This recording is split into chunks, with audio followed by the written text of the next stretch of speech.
საქართველოს რეგიონულ ენერგეტიკულ რუკაზე პოზიციებს იმყარებს. აზერბაიჯანთან გაფორმებული ახალი სტრატეგიული შეთანხმებები ორ ქვეყანას შორის 20 წლიან თანამშრომლობას ითვალისწინებს. დოკუმენტები მოიცავს ელექტროენერგიის ყიდვა-გაყიდვისა და თურქეთის მიმართულებით ტრანზიტს, ასევე საქართველოსთვის აზერბაიჯანიდან ბუნებრივი აირის უწყვეტ მიწოდებას. მხარები შეთანხმდნენ ბაქოს უბსის ნავთობსადენის ქართული მონაკვეთის დამატებით დატვირთვაზეც. რა პრაქტიკულ სარგებელს მოუტანს ქვეყანას ეს გრძელვადიანი შეთანხმებები ქვეყნის ეკონომიკის, ენერგოდამოუკიდებლობისა და სატრანზიტო ფუნქციის გაძლიერებისთვის. სტუმართან ბიზნეს ასოციაციის აღმასრულებელი დირექტორთან ლევან ვეფხვაძესთან ერთად ვისაუბრეთ. მოგესალმებით ლევან, პირველ რიგში დიდი მადლობა სტუმრობისთვის. მადლობა ანი, მადლობა მოწვევისთვის და ძალიან საინტერესო თემა გაქვთ როგორც ყოველთვის. დავიწყოთ ყველაზე აქტუალური თემა ბოლო დღების, რაც ენერგეტიკას უკავშირდება სამი მიმართულებით, ნავთობი, ელექტროენერგია და ბუნებრივი გაზი. გაფორმდა სტრატეგიულ პარტნიორთან სტრატეგიული ხელშეკრულებები. ეს რო შევაჯამოთ უფრო გლობალურად ენერგოდამოუკიდებლობის თვალსაზრისით და თქვენი აზრით საქართველოს და აზერბაიჯანი აი ამ გადაწყვეტილებით ქმნიან თუ არა საკუთარ დღის წესრიგს რეგიონში? ყველაზე მთავარი აქ არის არა კონკრეტული შეთანხმებები, არამედ გრძელვადიანი გაცხადება პარტნიორობის, უბრალოდ გაგრძელება პარტნიორობის და რეგიონში აი იმ ჯაჭვის შექმნა, რომელიც საბოლოო ჯამში მათ შორის ევროპისთვის ქმნის ძალიან მნიშვნელოვან განახლებადი ენერგიების და არა მარტო განახლებადი ენერგიებზე საუბარი, ზოგადად ენერგეტიკული უსაფრთხოების ნაწილში მიწოდების ძალიან მნიშვნელოვან და ღირებულ ხაბს. გამომდინარე იქიდან, რომ აზერბაიჯანი თავისთავად არის ერთის მხრივ ნავთობის და გაზის წარმოებელი, მეორეს მხრივ პოტენციალურად ის შეიძლება გახდეს უკვე განახლებადი ენერგიების წყაროების წარმოებელი, ქარის გენერაციაზე საუბარი და ქართული განახლებადი ენერგიის ნაწილი, ელექტროენერგიის ნაწილი, რომელიც გულისხმობს როგორც ქარს, მზეს და ასევე ჩვენთვის ძალიან ტრადიციული და მიღებულ გენერაციის წყაროს არის ჰიდროს. აი ამ კუთხით ძალიან მნიშვნელოვანი გრძელვადიანი სტრატეგიული პარტნიორობა იკვეთება, რომელიც ევროპისთვის იმ გეოგრაფიული და იმ გეოპოლიტიკური სირთულეების გათვალისწინებით, რომელიც არის, ევროპისთვის ხდება მნიშვნელოვანი წყარო. ამ კუთხით ჩვენი უსაფრთხოების როცა ხდები აი ამ დიდი ჯაჭვის ნაწილი, შენი მოთამაშე, შენი ენერგოუსაფრთხოების ნაწილი იქნება მყარად ასე ვთქვათ უზრუნველყოფილი. ენერგეტიკული დამოუკიდებლობა თანამედროვე სამყაროში ისეთი ტერმინია, რომ ალბათ პატარა ქვეყნებისთვის ძალიან რთულია ამის თქმა, იმიტომ რომ ჩაკეტილ სისტემაში რთულია იმუშაო, ყოველთვის უნდა ქონდეს შესაძლებლობა გადადინების და გადმოდინების ენერგეტიკული ასე ვთქვათ პირველადი ენერგორესურსები იქნება და თუ უკვე ასე ვთქვათ საბოლოო პროდუქტები, იმისათვის რომ შენ ქონდეს ძალიან სტაბილური მიწოდება საბოლოო მოხმარებელთან შენს საკუთარ ბაზარზე და არა მარტო საკუთარ ბაზარზე, არამედ მეზობლებთანაც იმისთვის, რომ შენ იყო სტაბილურად და დაცულად უზრუნველყოფილი. საცავად მინდა რომ ყველა მიმართულება შევეხოთ, ელექტროენერგიით დავიწყოთ. გავრცელებული ინფორმაციით ეს არის 20 წლიანი კონტრაქტი ელექტროენერგიის ყიდვა-გაყიდვის ნაწილში და ტრანზიტის მიმართულებითაც. ეს შევაჯამოთ აი კერძო სექტორის გადმოსახედიდან 20 წლიანი გრძელვადიანი პერსპექტივაში, როდესაც მოხმარება იზრდება. აი ეს სტრატეგიული მიმართულება რამდენად ცდის საქართველოს როლს როგორც საიმედო პარტნიორის და დაინტერესებას უფრო მეტად ხომ არ გამოიწვევს კერძო სექტორის მხრიდან. ტრანზიტის შემთხვევაში ეს გასაგებია, რომ ქვეყნის როლს, როგორც სატრანზიტო ქვეყნის როლს უფრო მეტად ამაღლებს და დამატებითი შემოსავალია ქვეყნის, მაგრამ ყიდვა-გაყიდვის ნაწილში. კი ბატონო, მოდი ტრანზიტიდან დავიწყოთ, იმიტომ რომ ისტორიულად ჩვენ ვართ სატრანზიტო ქვეყანა აზერბაიჯანის ელექტროენერგიის თურქეთში, თუმცა მომავალში ჩვენ შესაძლებელია კი არა მაღალი ალბათობით გავხდებით უკვე სატრანზიტო ქვეყანა ევროპაში აზერბაიჯანული ელექტროენერგიის მათ შორის.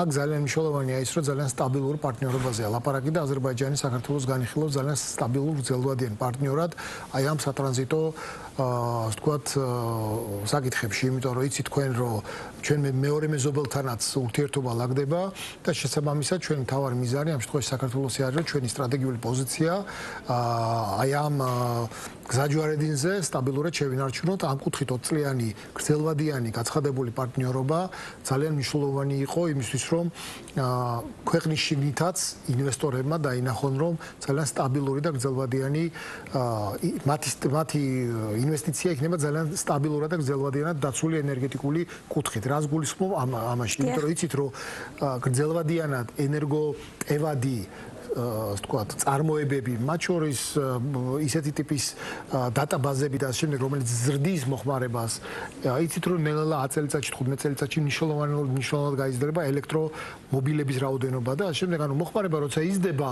ინვესტორი შეიძლება ხვალდაზე გაუჩნდეს შიში, რამდენად იქნება გარანტირებული სტაბილური ენერგომოწოდება იმ წარმოებისთვის პოტენციურად, რომელშიც შეიძლება მან ინვესტიცია ჩადოს. ამიტომ მათთვის თავარია, რომ აი ამ რუკას რო დახედავს, გზა ჯვარედინზე კარგად ხედავდეს, რომ რაც არ უნდა მოხდეს, იქნება ძალიან სტაბილური მიწოდება და ენერგეტიკული უსაფრთხოების განმარტების ერთ-ერთი ქვაკუთხედი არის ის, რომ ელექტროენერგია მათ შორის, ზოგადად ენერგიაზე ეგ საუბარი, მაგრამ მოდი რომ უფრო დავკონკრეტდეთ, ელექტროენერგია საბოლოო მოხმარებლისთვის, მათ შორის ინდუსტრიული მოხმარებლებისთვის უნდა იყოს ხელმისაწვდომი და იმ ოდენობით, რაც მათ სჭირდებათ კონკრეტულ მომენტში და რა მოცულობითაც მათ სჭირდებათ კონკრეტულ, ასე ვთქვათ, დროის შუალედში.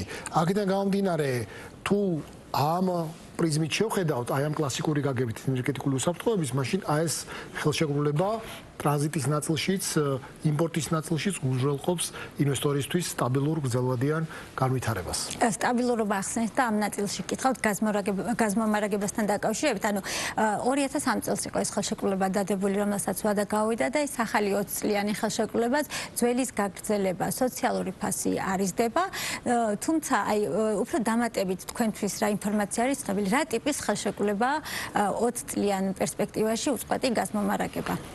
ჩვენ ქონდა ორი კონტრაქტი თავის დროზე გაფორმებული 2000-იანი წლების დასაწყისში, ეს იყო ოფციური გაზი, სადაც ეს არის მიმული ტრანზიტის პროცენტზე, ტრანზიტის 5%, რომელზეც კონკრეტული ან შეგვეძლო კონკრეტული ფულად აგვეღო, ან აგვეღო გაზის სახით აი ამ კონსორციუმისგან.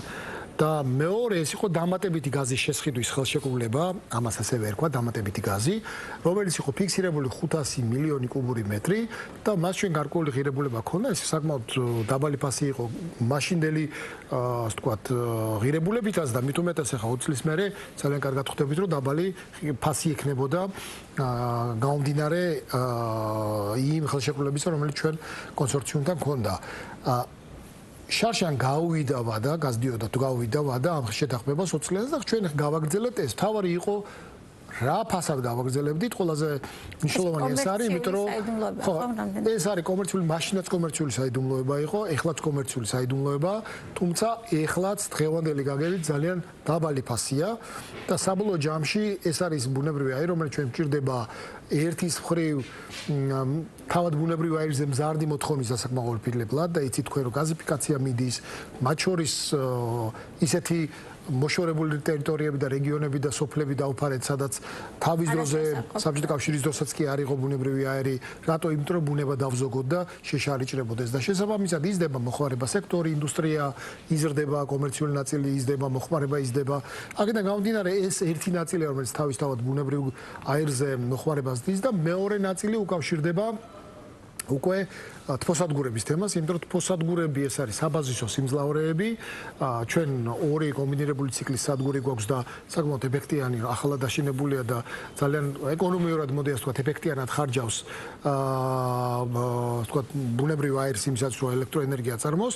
საბაზისო სიმძლავრეებია, ჩვენ საბაზისო სიმძლავრეები ყოველთვის დაგჭირდება იმისათვის, რომ ჩვენ გქონდეს შიდა მოხმარება სტაბილურად უზრუნველყოფილი, ანუ ელექტროენერგიის ნაწილში. როლი საკმაოდ მაღალი აქვს, ხო, ენერგეტიკული ბალანსის ბუნებრივი აირის როლი ძალიან მნიშვნელოვანია ჩვენი ენერგეტიკულ მოხმარებაში, იმიტომ ჩვენ რომ პირველადი ენერგორესურსები ნახოთ, ბუნებრივი აირის წილი არის დაახლოებით 45%.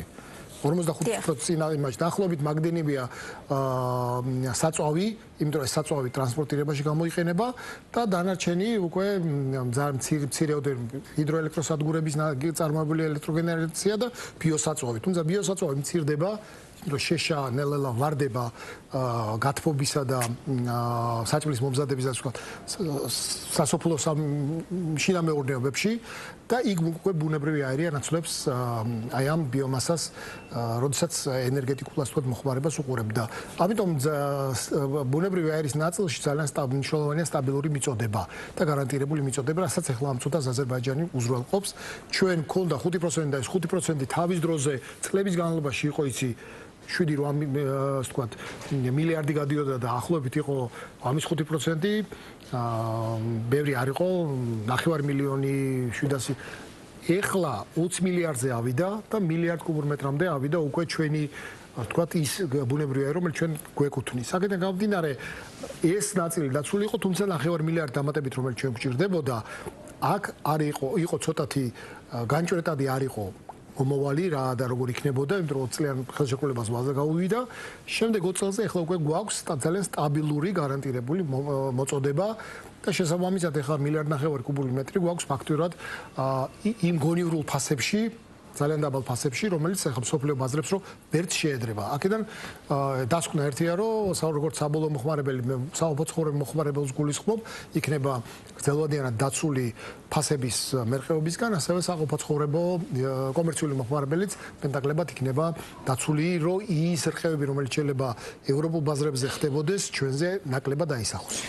ლევან, ეკონომიკისა და მდგრადი განვითარების მინისტრის აზერბაიჯანში ვიზიტის ერთ-ერთი ასევე ყველაზე წარმატებული შედეგი არის შეთანხმება, რომლის თანახმადაც 3 წლის პაუზის შემდეგ ბაქო-თბილისის უბსის მილსადენის სრულფასოვანი ამოქმედება გადაწყდა.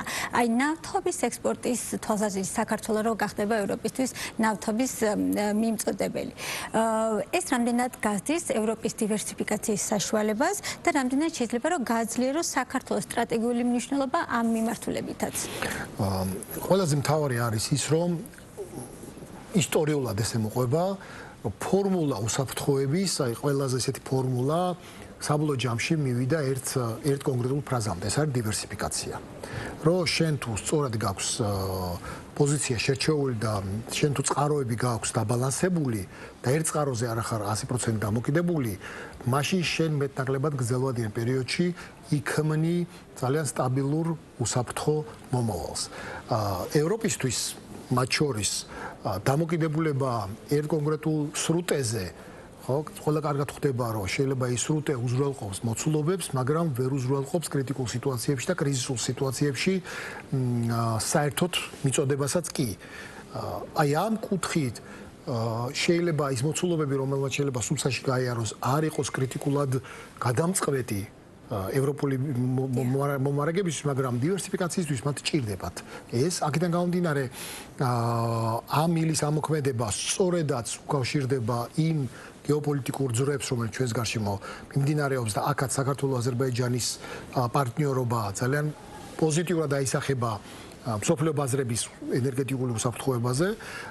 მეორე, მან ძალიან მნიშვნელოვანი ასევე ის არის, რომ არ დაგვაუწყოს, რომ ჩვენც გვაქვს ნავთობგადამამუშავებელი, უკვე გვაქვს ნავთობგადამამუშავებელი ქარხანა და სხვადასხვა წინა თვეებში ეკონომიკის ზრდის მაჩვენებლებში საკმაოდ მნიშვნელოვანი წილი იყო ახლა დამუშავებული ნავთობგადამამუშავებელი ქარხნის, თქვა, სიმძლავრეები და ეკონომიკაში მისი კონტრიბუცია. აქედან გამომდინარე, თუ ნაწილობრივ ეს ნავთობი იქნება გამოყენებული იქვე ამ გადამუშავებაზე, გააჩნია ძალიან ხშირად ხდება ისე, რომ შეიძლება სადღაც მესამე ქვეყნებიდან ძალიან შორიდან მოტანილი ნავთობის ღირებულება უფრო იაფი იყოს, ვიდრე აგამო, მაგრამ ყოველ შემთხვევაში ეკონომიკა სადაც იმუშავებს, იქ უნდა ვეძებოთ ძალიან სტაბილური მიწოდება და მიწოდება ნიშნავს იმას, რომ ეს ნავთობი ძალიან სტაბილურად, გრძელვადიანად შეიძლება იყოს ძალიან კარგი წყარო იმ პროდუქციისთვის, რომელსაც აწარმოებს ეს ქარხანა. ამიტომ ამ კუთხით, როგორც ევროპის კუთხით, ასევე ჩვენივე გადამუშავების კუთხით ძალიან მნიშვნელოვანია ამ ნავთობსადენის ამუშავების. ეხლა ტექნოლოგიურად რამდენად არის მზად ეს ქარხანა, რომელიც ჩვენ გვაქვს ამ ტიპის ნავთობის გადამუშავებლად, ვერ გეტყვით, არ მაქვს ინფორმაცია, თუმცა თეორიულად ამის განხილვა ალბათ შეიძლება. ლევან, ძალიან დიდი მადლობა.